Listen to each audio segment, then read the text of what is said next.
Hola, ¿cómo están? Yo soy el doctor Fernández Julián, médico gastroenterólogo y endoscopista infantil. Durante más de 10 años estuve trabajando en el sector de motilidad del Hospital Posadas. Actualmente me desempeño en el Hospital Materno Infantil de Tigre y hoy vamos a hablar un poco de lo que es la atresia esofágica y su estudio desde la perspectiva de la motilidad.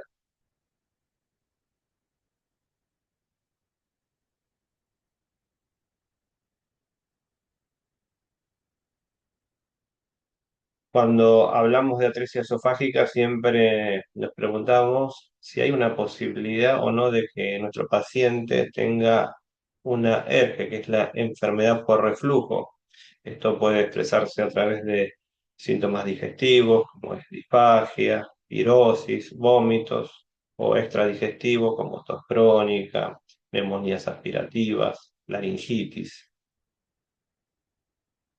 Cuando hablamos de la motilidad en los pacientes con atresia esofágica, sabemos que se vienen haciendo estudios desde hace unos cuantos años para estudiar la motilidad de estos niños adultos. En los niños previos a la reparación quirúrgica se han hecho estudios de manometría para ver la motilidad y se han encontrado ya alteraciones antes de la reparación quirúrgica. Estudios más recientes con manometría de alta resolución han confirmado lo mismo. Entonces tenemos un paciente con una alteración de la motilidad que ya es independiente de la reparación quirúrgica con alteración de las células musculares, alteración a nivel de la inervación, de las células intersticiales de Cajal.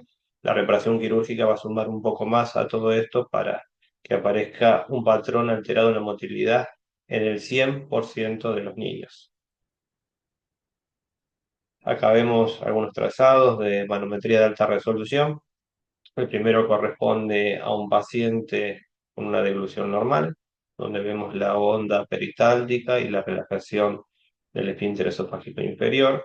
Y los otros tres corresponden a los patrones manométricos identificados en los pacientes con atresia esofágica corregida. Un patrón de aperistalsis, como vemos en el gráfico B, un patrón de presurización en el gráfico C y un patrón de contracciones distales en el gráfico D. Todo esto es para que entendamos de que cuando tenemos un paciente con atresia esofágica, sabemos a priori que va a haber una alteración de la motilidad. Después veremos si hay algo más que esté sumando en este paciente que ya sabemos que tiene dismotilidad esofágica, que puede favorecer o no la posibilidad de que aparezca enfermedad por reflujo. Esto corresponde a las guías de la Sociedad Europea de Gastroenterología Infantil, redactada hace unos años, que aún sigue vigente. La bibliografía actual no ha planteado cambios al respecto. Lo que nos dice es lo siguiente, que en un paciente sintomático con atresia esofágica, el primer estudio va a ser un esofagograma, ¿no? Para valorar si hay estenosis, si hay alguna posibilidad de alguna fístula. En el caso de que este estudio de esofagograma sea anormal, se trata de forma correspondiente muchas veces con las dilataciones. En el caso de que sea normal, el siguiente estudio es una videoendoscopia digestiva alta para descartar esofagitis, que puede ser péptica, una esofagitis eosinofílica o alguna infección. En el caso de que no encontremos esofagitis en este paciente sintomático, el siguiente estudio es una pH impedanciometría. Este estudio es normal, estamos avalados para hacer un estudio de la motilidad mediante la manometría de alta resolución. Es decir, que en un paciente sintomático con atresia esofágica, el primer estudio va a ser un esofagograma, el segundo estudio una videoendoscopía, como tercer estudio una pH impedanciometría y un cuarto estudio corresponde al estudio de la motilidad. En función del patrón de motilidad que encontremos, podemos ensayar o no la utilidad de los prokinéticos. En ese sentido se ha estudiado, ¿no?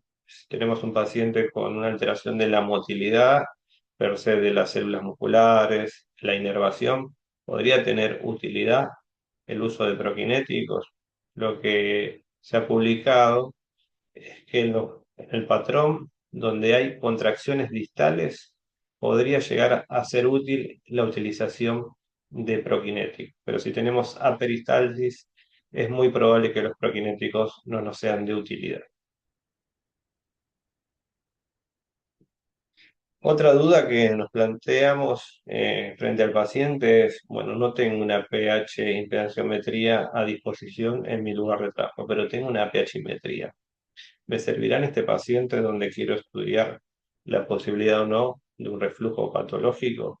Esto también ya se ha planteado hace algunos años y los estudios realizados nos dicen lo siguiente, que en los pacientes con atresia esofágica el 86% de los reflujos van a ser no ácidos, entonces no perceptibles por el pHímetro convencional.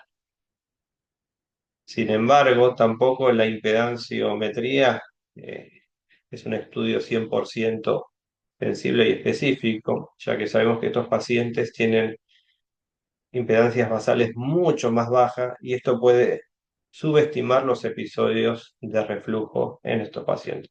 Por eso es muy importante no quedarse con el análisis automático del software, sino realizar un estudio manual para detectar estos episodios de reflujo que no pueden ser detectados muchas veces por el estudio automático del aparato. Este estudio, el doctor Mousa, nos habla también un poco de esto que les refería con anterioridad, que las limitaciones del estudio de pHimetría es que pueden no detectar episodios que son no ácidos o débilmente ácidos, que muchos episodios de pH only, estos son los episodios donde se estimula el receptor de pH del pHímetro, pero que puede corresponder muchas veces a restos de alimentos que están estimulando de forma permanente este sensor y no necesariamente se corresponden con episodios de reflujo. Tengamos en cuenta que la motilidad va a estar alterada en estos pacientes y muchas veces el transporte del bolo alimenticio es defectuoso. Y las limitaciones de la pH impedancia tienen que ver con el tiempo que lleva el estudio un poquito más laborioso por esto que les decía. La baja línea basal puede hacer que no se diagnostiquen muchos episodios de reflujo y que este aparato no está disponible en todos los centros. Bueno, llegó el momento, vamos a hacer el estudio de pH, impedanciometría y ¿qué vamos a ver en este paciente? Lo que estudiamos en el resto de los pacientes, tanto como parámetros de pH como de impedanciometría, los episodios de reflujo en 24 horas, si son ácidos, si son débilmente ácidos o alcalinos, cuántos episodios largos, estos episodios que duran más de 5 minutos, cuánto duró el episodio más largo, estos episodios largos o el episodio más largo nos van a hablar indirectamente de la motilidad de ese esófago. Sabemos que si no tiene un buen clearance, vamos a tener un mayor aumento de episodios largos y episodios más largos también de una duración obviamente prolongada. Y el índice de reflujo que nos habla del tiempo de exposición ácida de ese esófago en un estudio de 24 horas. Este es uno de los datos más importantes, ya que abarca los otros tres y es un dato a tener en cuenta. Cuando hablamos de normalidad del índice de reflujo, la bibliografía varía un poco al respecto. En algunos estudios nos dice que lo normal para pacientes menores de un año es un índice de reflujo menor de 10. Cuando son pacientes mayores de un año se considera normal que sea menor de 5. En otros estudios nos hablan como normal un índice de reflujo menor de 3 y anormal o patológico mayor de 7. Entre 3 y 7 serían indefinidos. Tengamos que ver que este índice de reflujo lo que valora es la posibilidad o no de esofagitis y que muchas veces es difícil estudiar una población control de pacientes sanos en pediatría por cuestiones éticas. Entonces muchos estudios realmente no corresponden a pacientes sanos, sino a pacientes que consultaron por alguna cuestión y fueron candidatos a pH impedanciometría. Pero son los datos que tenemos y que se usan en la actualidad. Otros datos muy importantes son la posibilidad de asociación sintomática, el SAP, y el índice sintomático. De estos dos, el más importante es el SAP o índice o posibilidad de asociación sintomática, porque es el que es estadísticamente significativo realizando un estudio de chi cuadrado en todo el estudio de pH impedanciometría. Muchas veces se discute de el valor diagnóstico de los episodios de reflujo proximales, sobre todo cuando hay síntomas respiratorios, laringitis, neumonías recurrentes. Los estudios en ese sentido en pacientes con atresia han arrojado resultados contradictorios. A veces se encuentra una asociación positiva entre estos episodios proximales y muchas veces no. Entonces su utilidad es limitada, pero es un dato a tener en cuenta. La impedancia basal es un dato que se está utilizando cada vez más frecuentemente como un biomarcador de lesión de la mucosa, ya que sabemos que está disminuida en los pacientes con esofagitis, es decir, cuando hay inflamación. Y el tiempo de eliminación del golo también es otro dato a estudiar en estos pacientes. Este artículo me pareció muy interesante porque hace una revisión de los estudios realizados de pH impedanciometría en pacientes con atresia esofágica. Y nos marcan lo siguiente. Como decíamos, que hay una mayor tendencia de reflujos no ácidos en estos pacientes y que suelen ser los que están relacionados con los síntomas. Esto valida una vez más la importancia de realizar una pH impedanciometría en lugar de una pHimetría porque estos datos podrían no ser detectados.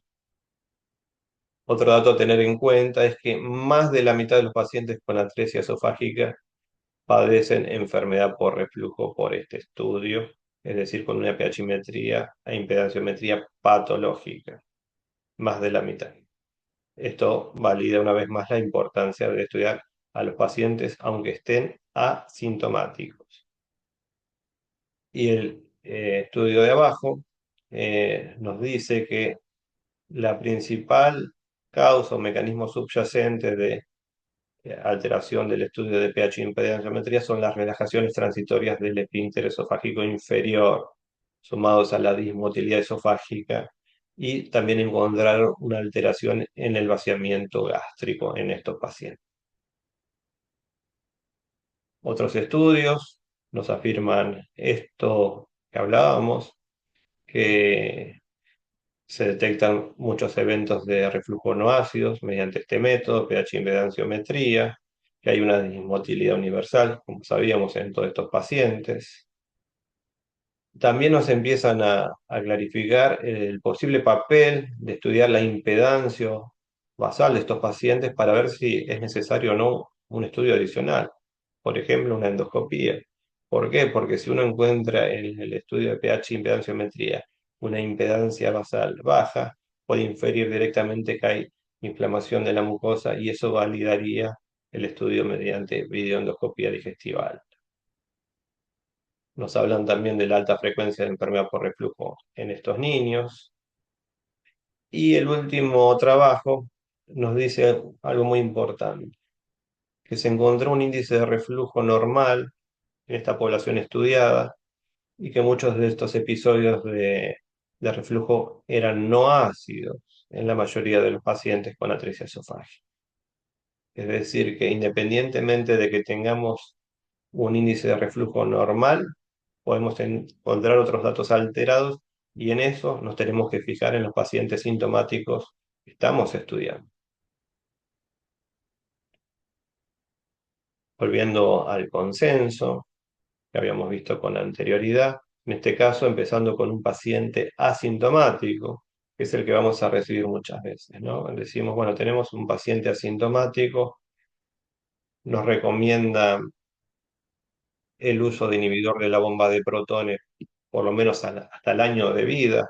A veces se encuentran pacientes que tienen 7, 8, 10 meses. He visto pacientes de 1 o 2 años que jamás han recibido inhibidor de la bomba de protones. Seamos cautelosos, sabemos que es muy probable la enfermedad por reflujo en estos pacientes, es decir, que al menos hasta el año deben recibir inhibidor de la bomba de protones. Luego del año se hace un estudio de pH impedanciometría. Si el estudio es normal, se puede suspender los inhibidores de la bomba de protones, pero con un estudio normal. Si el paciente presentara síntomas a lo largo de su vida, se puede considerar repetir el estudio y en función de eso considerar o no volver a colocar los inhibidores de la bomba de protones. Y en un paciente donde lo suspendimos porque el estudio es normal, ¿cuándo lo volvemos a estudiar? Es una pregunta muy importante. Igual que a nivel endoscópico, lo que sugiere esta guía es realizar un estudio a los 10 años de vida y luego cuando hace su transición a gastroenterología de adulto. Es decir, estudiamos a todos los niños con atresia esofágica al año de vida, a los 10 años y antes de pasar a adultos. ¿Y cuándo más? Cuando el paciente presenta síntomas. Eso serían candidatos de otro estudio de pH impedanciometría independientemente de la edad que tenga. Esta guía recomienda tratar sistemáticamente a todos los pacientes por la alta posibilidad de enfermedad por reflujo que tienen, para evitar complicaciones pépticas y estenosis.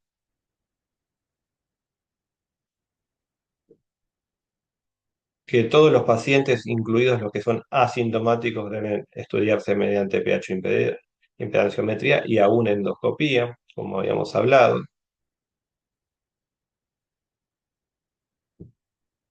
Que es un dato muy importante la correlación de los síntomas en los pacientes sintomáticos, aún de forma independiente de los parámetros de apiximetría, como es el índice de reflujo. Es decir, se le da un valor más importante a la correlación sintomática, porque como habíamos visto muchas veces el índice de reflujo puede ser normal, porque la mayoría de los episodios en estos pacientes son no ácidos o débilmente ácidos. Y en los pacientes con un episodio de amenaza a la vida, que suelen ser estos pacientitos menores de 6 meses, por lo general, que antes se llamaban ALTE, ahora se llaman BRUE, no considerar que son de forma inexplicada. En un paciente con atresia, tiene que ver con su atresia hasta que se demuestre lo contrario. Se tiene que estudiar de forma multidisciplinaria por el gastroenterólogo, el otorrino y el neumonólogo.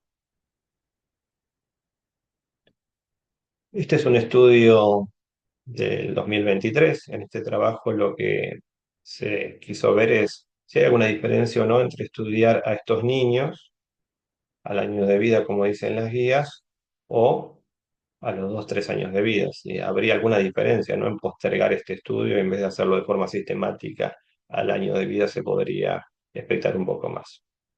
Y no. Lo que concluyeron es que sí, que los pacientes con un año de vida ya presentan alteraciones significativas de los estudios de pH impedanciometría y validan lo que decían las guías de la Sociedad Europea de Gastroenterología publicada años previos. Que el primer estudio de pH impedanciometría se tiene que hacer al año de vida y no expectar más tiempo, porque ya vamos a encontrar datos alterados que validen un tratamiento adecuado. Muchas veces nos cuestionamos, bueno, este es un paciente con una atresia esofágica corregida, si es de cabos largos y es de cabos cortos, a priori uno piensa que debe haber diferencias, ¿no? En los estudios de pH impedanciometría, porque si es de cabos largos uno puede pensar que es más probable que esté la motilidad alterada por traccionar ese esófago, porque se pierden los datos, los mecanismos antirreflujo del estómago al estar tiroñado. Y este estudio lo que nos muestra es un poco eso, ¿no? En los pacientes con extremo largo se encontraron más alteraciones en cuanto al índice de reflujo y a los eventos proximales, pero las diferencias en ambos grupos no son estadísticamente significativas. Esto puede tener que ver también con una población pequeña, pero lo que no quiere decir este estudio es que no hay una diferencia como uno puede pensar desde lo racional, que si son de cabos largos va a estar más alterada la motilidad y por eso va a haber más reflujo. No necesariamente. Como habíamos hablado con anterioridad, bueno, sabemos que hay una impedancia basal que va a estar alterada, que va a estar muy disminuida en estos pacientes. ¿Y ese dato para qué nos podría servir? Nos va a servir para detectar de forma indirecta inflamación de la mucosa esofágica y nos habilitaría a hacer un estudio más con la videoendoscopía y toma de biopsia en ese paciente con atresia esofágica. Este estudio es muy interesante, se estudiaron tres poblaciones: pacientes con atresia esofágica, con acalasia y con estenosis esofágica congénita, y encontraron lo mismo que veníamos hablando hace un ratito, que las impedancias basales se correlacionan con inflamación y que validan un estudio o vigilancia mediante videoendoscopía digestival. Bueno, muchas gracias por su atención. Espero encontrarlos en el webinar. Se va a realizar en estos días para que podamos discutir un poco más. Estos pacientitos son muy interesantes, ¿no? Porque tienen un abordaje desde la motilidad que se tienen que estudiar. Por suerte tenemos muchos mecanismos para poder estudiarlos. Eh, y el primer estudio a realizar, como habíamos visto, la pH impedanciometría. En función de esos datos uno puede saber si hay una dismotilidad que esté muy alterada o no alterada. Estudiando los datos de pH impedanciometría va a ver si va a ser un paciente candidato a IBP, pero si es un paciente muy sintomático y los episodios son no ácidos o débilmente ácidos, ¿qué hacemos? Si vamos a usar prokinéticos, si son pacientes que ameritan alimentarse por sonda transpilórica, si son candidatos o no a una funduplicatura. Todos esos puntos aún no están resueltos y son pasibles de ser discutidos y charlados entre colegas de forma interdisciplinaria. Muchas gracias.